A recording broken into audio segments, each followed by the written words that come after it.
घेराव करने आए हैं। क्या कहिएगा, चप्पे चप्पे पर सुरक्षा व्यवस्था मौजूद है, चप्पे चप्पे पर सुरक्षा व्यवस्था मौजूद है। इसके लिए एक शब्द है, 2 लाइन है, गोली बंदूक बारूद और क्या क्या है। गोली बंदूक बारूद और क्या क्या है, लो हम सब छात्र आ गए हैं, बताएं इंतजाम क्या क्या है।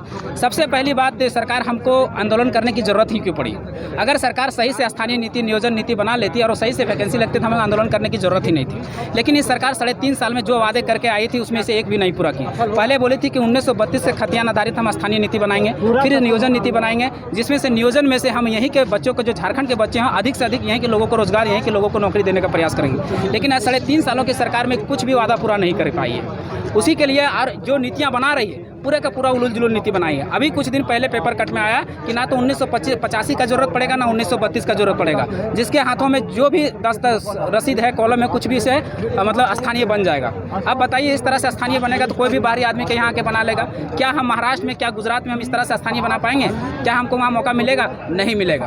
और ये जो 60-40 की नियोजन नीति है वो स्थानीय नीति से ही कहीं जुड़ा हुआ है। तो सबसे पहले कहेंगे सरकार को कि सबसे पहले सरकार परिभाषित करे कि झारखंडी कौन है। जब परिभाषित हो जाएगा कि झारखंडी कौन है, उसके बाद वो नियोजन नीति बना। नियोजन नीति में इस तरह बनाए कि 90 को हमारे लड़कों के लिए और 10 के बाहर के लड़कों के लिए, इस तरह का नियोजन नीति बना, 60-40 का नहीं। और जो ऑफिसर का पद है उसमें 75% या 80% हमारे लिए, 25% बाहर के लोगों को, ऐसा नियोजन नीति बना। ये 60-40 का नियोजन नीति जब पूरा भारत में कहीं नहीं है, अगर कहीं भी भारत में किसी राज्य में है तो हमें मुख्यमंत्री जी आके दिखा दें, हम मान जाएंगे। लेकिन ऐसा कहीं नहीं। झारखंड एक लौता ऐसा राज्य है जो बाबा जी का ढाबा बना हुआ है, जहाँ 100 में से 40 सीटें बाहर के लोगों को दी जाती है। इसका हम सीधा सीधे उदाहरण बताएंगे। 2018 के टीचर का जब वैकेंसी आया था, उसमें जितना भी जनरल का सीट था उसमें से 90% बाहर के लोगों का हुआ था।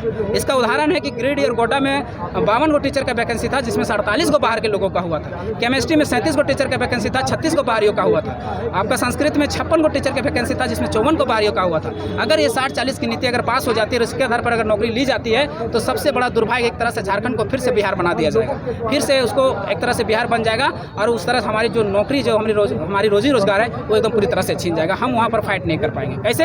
अभी जल छाजन का वैकेंसी आया, असिस्टेंट इंजीनियर का वैकेंसी आएगा। आप उसमें सारे पोस्ट को आप देख लीजिए तो 75 से 90% हमारा जो क्या बोलते हैं कैटेगरी है उसमें बाहर के लोगों का रिजल्ट हो जाए। इतना बड़ा दुर्भाग्य है इस राज्य का।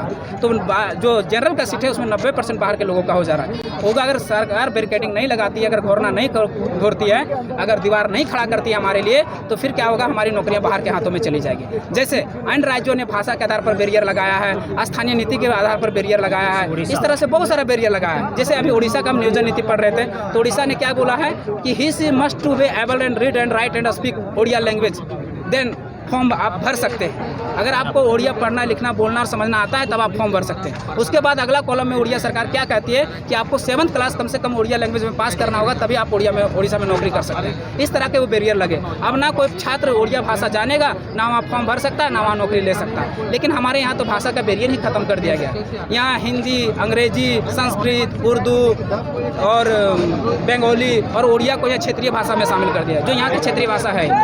किसी भी भाषा से हमें परहेज नहीं, लेकिन जो यहाँ के